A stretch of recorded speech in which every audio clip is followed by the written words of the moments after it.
Никой не звънеше на телефона. Не сме търсят за интерес, но вече знам кой какъв е.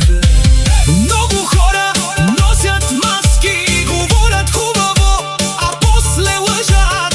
Искат да ме видят слаб, но аз се вдигам пак и пак.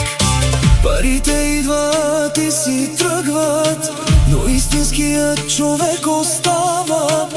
А фалшивите приятели бягат първи при проблема. Приятел ти е всеки, щом имаш пари. Всички викат, брат ми си ти. Но малко хора остават до края и точно тях човек не забравя. Днес вървя сам, но с чест, защото знам кой е истински човек.